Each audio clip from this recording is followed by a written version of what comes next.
completing, matching and sorting students in a competitive way. It is also referred as practice of breaking students into small groups to answer questions, work on assignment, project, and learn from one another. What it means is that to collaborate, you have to form a group so that you can ask questions and answer it. You form it is a group discussion. You have to collaborate together. In learning is two-way. The person who is teaching and the person who is who is talking and the person who is hearing. If you that you are even talking, you cannot understand what you are talking about. The person who is hearing, you cannot even understand. So the same thing, you have to collaborate. So there are stages of collaboration in learning. The first one is engagement. Engagement is the process of working with others to achieve a common goal. The teacher sets the stage by providing the class with a collaborative activities. That's the first one, is must be able to engage. Now, why we are talking about collaborative learning is that we realize in schools nowadays, it's not late to go to class and teach. But how do you make students to collaborate and learn? Because when you are teaching in class and they are not together, it's like some will see it as if it's like a competition. And education nowadays is all like before that. In those days we having first, second, third, we struggling. It's no more like that again. The person who came there can actually become a person. The person who comes first will become a person. So it's not that those days that we used to have the first class at the end of the day, the person who is taught will always pass the class. You will come back and become a millionaire. So you need to have collaborating them, because this is not only to learn, it's what impact does it have to learn. So the action is you have to engage the students, let them engage each other. So the second one is exploration. It is an intrinsic part of professional development and learning. It is an active learning approach which helps students learn through curiosity and inquiry. Now, when you explore into a class, that is, you have a way of making students to want to think more than what they are even in the class. If you are teaching them, maybe you are teaching them animal science, or maybe you are teaching them maybe just fishery. They will imagine if they will not have fish on their house. They will now imagine if they will now be thinking of how do you do this? That you have to explore. You have to be able to explore. The third one is transformation. This refers to systemic changes in the prevailing educational model. The transformation can lead to changes, existing belief, and promote a more expressive way of thinking. That when you have collaboration, there must be transformation. Transformation that what you believe in will change as you are progressing. Because there's not dogmatic, there's something that when you say this is like this, it must be like that. In those days, we used to tell that there's only nine planets. My daughter was telling me that they have 120 planets. Because the learning continues. So, but you have to, if you think you know all, the person will think that you don't know. They have some knowledge on some aspects that you don't know. So, but when you collaborate, there are some students, when they ask questions, it's because of what they learn outside. And that's why they ask some questions. So sometimes, the way you will make them to realize that how to transform them from what they are to what. So when they are like, if you somebody asks a question that is irrelevant or unreasonable, don't just shut the person down. Because what you need to do is, why is he asking the question? He's thinking more than what you are saying. So that collaboration makes the person to transform from what it is to what it should be. The fourth one is presentation. Presentation conveys information from speaker to an audience. Students are required to present their learning to audience in order to prove that they are ready to progress.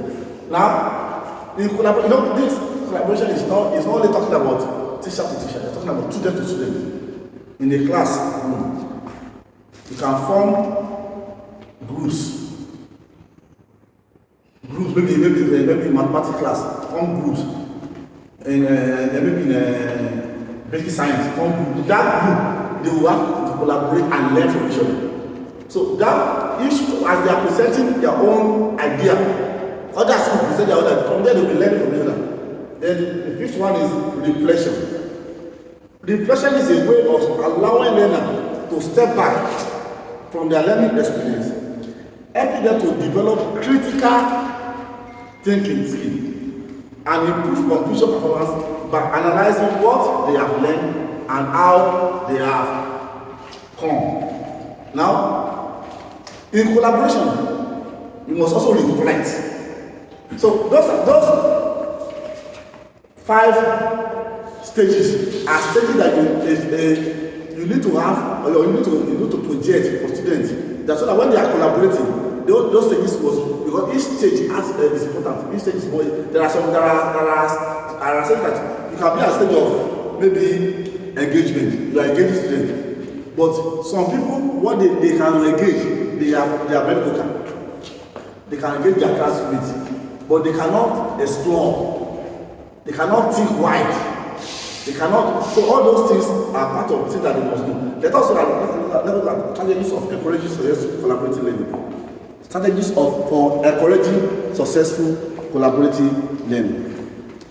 How to encourage successful collaborative learning in class. The first one is deliberately select which students will work together.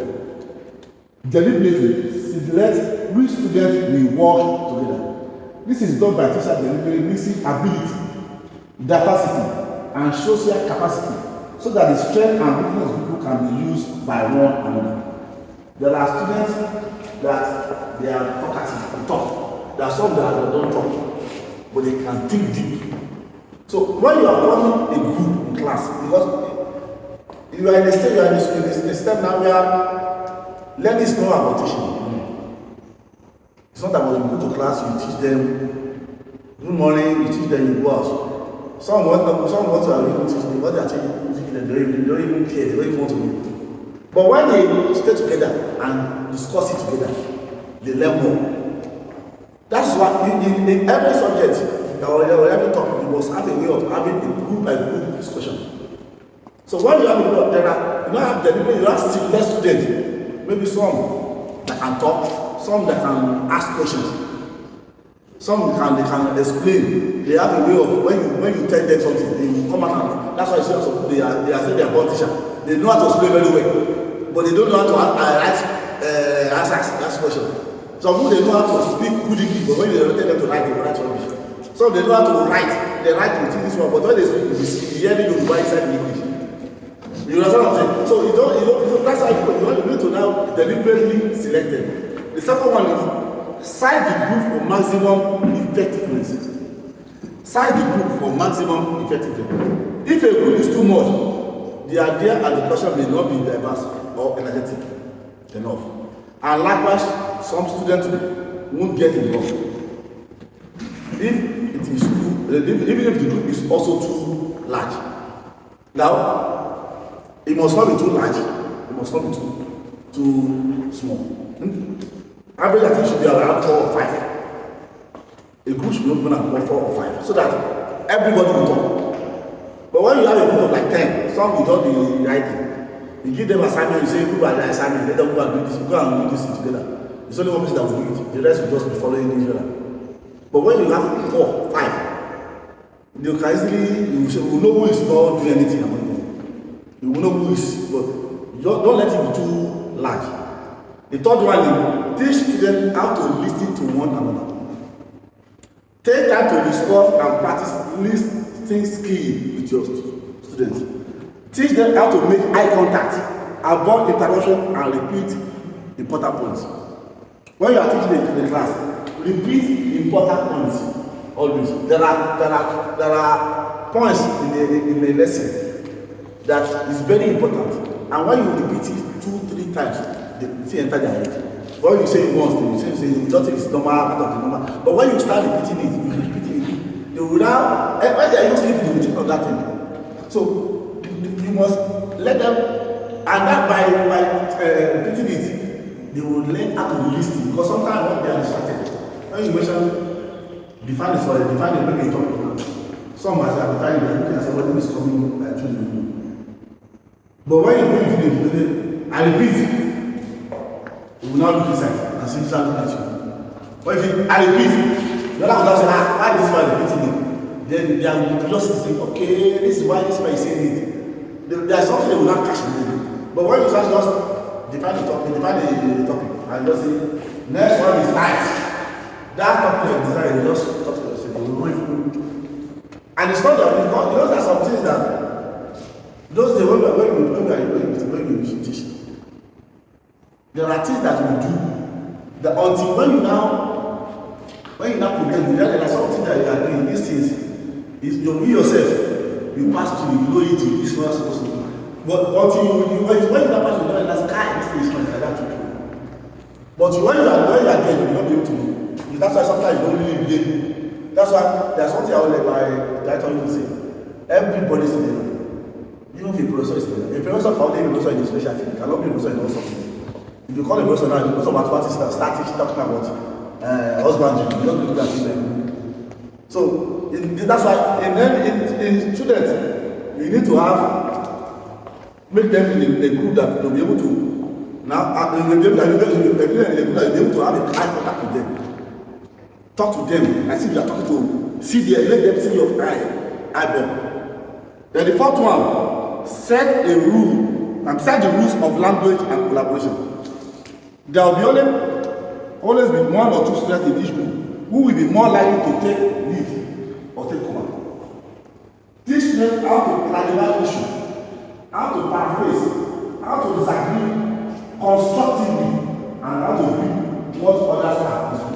You know, sometimes when you are having a good discussion, there are people that are very dominant. Before you know it, they will be like the one that's the one like the only one in class, they will be the one talking. So if you are not careful, those that are intelligent, but they don't like to show off, they will go inside. So, but if you allow them come from let this one, let us hear this one of them. Whether you are right or wrong, even the message that you say it makes blunder, talk nonsense, you say it for you. In that case, you will be encouraged to say, okay, I can talk now. Because the fear is that this man is very brilliant. When he's talking in class, he always spotted time. He has spoken. So if he's talking, I should listen. But maybe that topic that you are discussing, he has no idea. Or she has more idea. She will not want to talk. So what you need to do is allow them, teach them to allow others to talk. Because in collaboration, it's not about one person. It's not about I want to come first. In group discussion, there's nothing like first or last. The group play together and went together. So allow others to talk. Let them learn how to disagree and agree. Sometimes the person that is talking may be saying something that is not relevant. Just say, okay, for what you are saying, you are right, but let us hear this one. Don't say it's totally wrong. When it's totally wrong, you lose interest. But so that's why I said, as a teacher, what you do is allow everybody to have their own opinion and let them know how to disagree and agree. Then the fifth one is make goals and expectations. Specific goals and expectations are important. If the students are not clear on the goals that are expected to meet, the group work has the potential to stray off into socialization or apathy. You know, group work is about discussing an issue or discussing a topic. Maybe you give an assignment that you should do. Especially if you have hostels. And you form a group of 5 people. When the goal of the topic or the goal of the must be specific. You must know what the specific conclusion must be. So they will know that is what you are expecting of them. Then let them know that this is what you expect of them. Because if not, by the time they start having group discussion, they will turn into social life. They will start discussing parties. Or start discussing something that is relevant. Because maybe you should discuss judiciary now. maybe you are teaching social science, judicial and contemporary issues on how judges and lawyers behave. Before you know it, I used to start calling to social life. But if the guy let them know this is what you have to do, then nobody will say because I'm not talking, so I can start saying something else. Because you may not be there when they are having the groups. You cannot be there. All you need to do is when you are organizing them, you need to talk to them. When they are doing their own, they will be separate. They will have their own groups separate. Then the fifth one, assign roles to each member of the group. Each member, not group. Each member of the group. With what delineated students are able to better understand what is expected of them. For example, if you I say you are the criminal. You are the timekeeper. You are the one that be asking questions on topics. You are the one that coordinates. Everybody knows their role. So if you tell that you play 5 minutes, your family you spend 3 minutes, it doesn't happen. So everybody will know their role. But when you now give it open, one person will be the timekeeper. You will be the group leader. Because some people are very, very good bosses, they will want to take over. Naturally, some children are like that. It's not their fault, it's just their nature. So, and the one they want to talk about, those that are not like that, they will now go inside and they will draw. So, the person give everybody rules. Let everybody know what they expect of them. Then, number 7, use real world problem, not imaginary ones. Use real world problem, not imaginary ones. Select a problem for students, own community, and challenge them to solve it. If you find a scenario that they involve you, they will take more ownership of the project. Let me give you an example now. If you want to discuss government, that maybe you are teaching them government, you are teaching them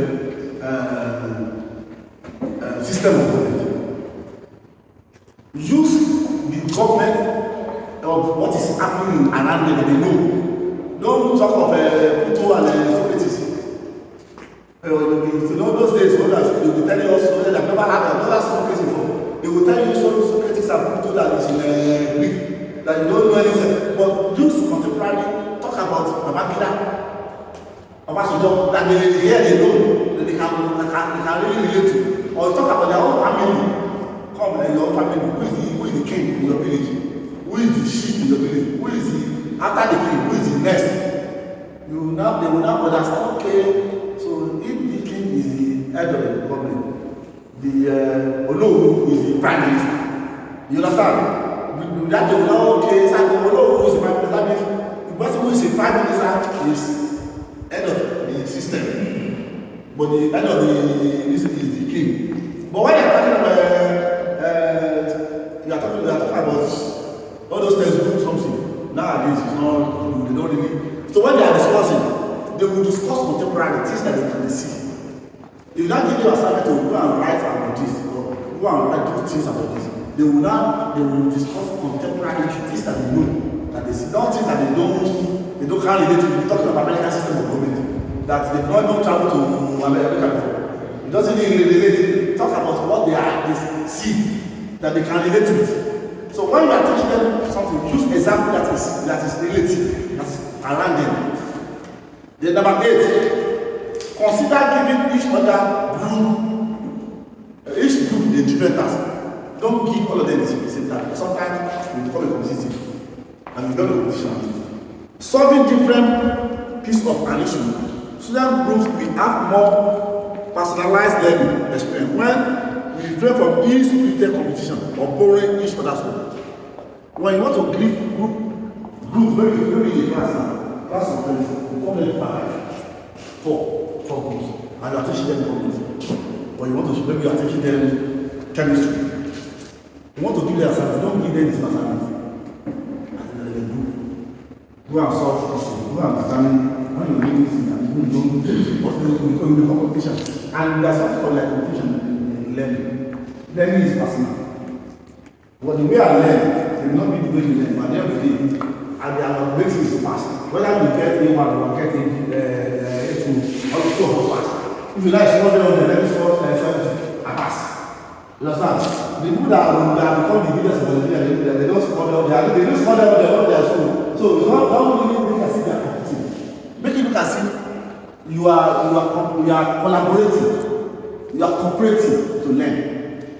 You are cooperating to learn. Now, number 9, play a game to get students warm-up. Play a game to get students warm-up. That's cooperative games like require students to use the same skill they do.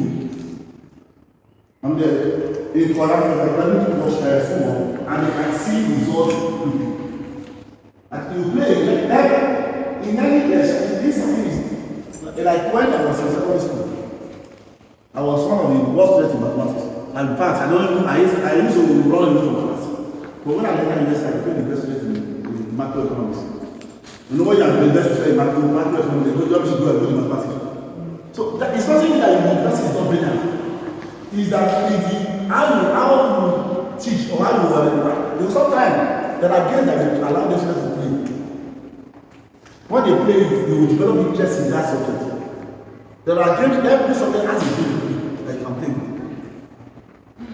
My daughter told me that she was the best student in chess. And she's always doing chess. That chess alone makes her the best student in mathematics. Because you have to have critical thinking. And the more you think deep, the more you do to solve mathematical questions. Because mathematics is not the answer. That's when you say 2 plus 2 is 4. It's not the 4 that is the eliminating. It's how you get to know that 2 and 2 will give you 4. That correlation, that critical thinking is what makes you make mathematics. Not that when you say you want to solve algebra. You now learn the popular. Those days we just go and look for answer. So that there's now 5 form solution. I know what they will just say, okay, that side is 5 over 2 and 2 over 5. Nah. They know that all the things that you know before you get to over 5 are fake. I don't know why. You just when you see the answer, that person that knows the answer, you write the answer first. Write the question on top. You now be writing something down. That doesn't even correlate to you. And you know I get the answer. And then you have to 2 over 5, you make 2 plus 2, and 4 minus 2 over 5, 2 over 5, you now make it 2 over 5. That's just 4 minus 2 over 5, it's right, the man. But I'm not about you don't need to nonsense. So it is not the, that's why sometimes you need to have a way of, an innovative way of making them to think deep. And the best way is games. There are games that they can play, what is small games that you can think, they make students to have. They want to think, and the more they think, the more they learn the subject. Then, let us look at the tips for effective implementing collaborative learning. You know, when we are talking about collaborative learning, tips for effective implementing collaborative learning. Now, what you need to let students know first is that they must contribute their own opinion and research. Contribute your own opinion and research. No matter what, even if your opinion is rubbish, say something. If everybody is saying Lagos is in southwest, and the person starts to say Lagos is in northeast, it's part of contribution. You understand? And this person contributes. They were like, when you say, oh, it's not easy, this place. Not easy, but okay. But because of that contribution, you will now know where is not easy. So, make them to always have an opinion. They encourage each other to speak up. Let them speak up. Encourage them to speak up. They must be able to speak. Not to come to class and be a learner and sit down and do it. That's why you need to have collaborative. If you have a class that you only go there to teach alone, you are going, you don't go to class and teach, go out. Following week, every day, come, teach, go out. And they don't discuss. Don't have them give them groups that they discuss about the taught them. They are not learning. You are only teaching. They will pass exam. They can pass exam, they can even become first. But that's why you have so many students nowadays outside. They are the pass to school, but schools don't pass to them. Because they just went to school to go and read and pass. They did not pass through. There are some things that you do. Those days when I say they are called tribal movement. Classroom, library, classroom, library. Some they call it classroom, library, church. They will just go through the school. When you finish the school, when you finish, you now ask them, where is the school? I want to use somebody. Do you know Sango? You say, where is Sango? You want to use somebody, don't know Sango. You know, that kind of a thing. You look someone and say, how do you just enter school and you don't go, you go out? Because the person is not ready to.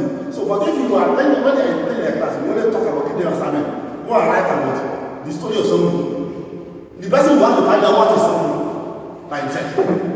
So, but that's why the curriculum will need them to learn, and not even what you are teaching them in class, things that are outside the class.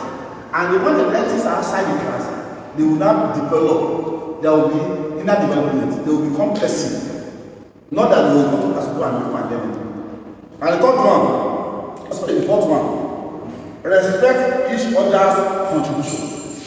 Let them respect each other's contribution. No matter whatever they respect. Just respect it. I said that some people the answer said they will be offline. Just say, okay, well, you are okay, that's it. Don't say, see this Oludo. If you only tell them, see this Oludo in class, they will say, I don't mind this Oludo. If you say, when they say something, you will not go. They say, they will call you Oludo now. And that mindset will make you not very trustful to come out. And when you know it becomes something else. But the fact person may be extremely intelligent. Will be extremely intelligent, but just that it's not good to talk about. There are people like that are extremely, when they think, their thinking is even above, we don't really like that. And if you notice, the most of the people that are into computers now, worldwide, they are people that they don't relate well with you. They stay in one place, sit down in one room, and they will be thinking. But when they come back and talk, we say they don't even know it, but they think. So that's what they do. That never be there, they end up coming out, become millionaire, and have no family. Or have no relationship with you. Because they think they have knowledge, but they cannot relate. That collaboration is needed. For them to relate, you should not have they are growing up, and they think they still relate. They learn and relate, and that collaboration makes them to be. Not that you will now become a professor, you can't go and bring the house inside one bush and say you are professor. You can't say there's no money because you already reached the peak of your career. No, you think, when you think too much, you will do. There was never a time you ask that. They've been saying every time that they all will evolve from age to this. Since how many years now, I've not seen anyone be involved on that. And I know that was love. So why is it not involved again? It's at least you have been able to maybe thinking, because if it's a evolution to do with involving. For the past, you see picture of since 1980 something, 70 something. Nobody who have been involved again. And me, I don't understand. I can always get down. Because that is the person. But if not, Bible say, you don't allow the Bible say this one. And let him think, let the person think. Now, when you cannot answer the question, say, okay, well, I will do this and I will discuss it later. If you don't know what to tell the person, don't just say what you are saying is rubbish. Because some people, when they think so deep that even yourself, you use what that's this is what this person say is true. But you use your church mind, say, that shall not convince you. You just leave it. So sometimes there are people like that. Then the last one is give and accept feedback. Give and accept feedback. When you are giving feedback, you must also accept